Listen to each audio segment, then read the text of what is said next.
Hello and welcome back to HardReset.Info. In this video, I will show you how to update Android 2025. Let's begin.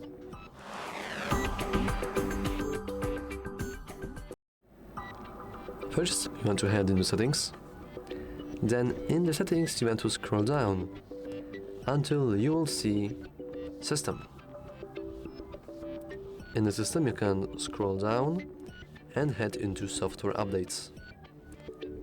Then you can go to System Update, and a quick check will be run to see if your system is up to date.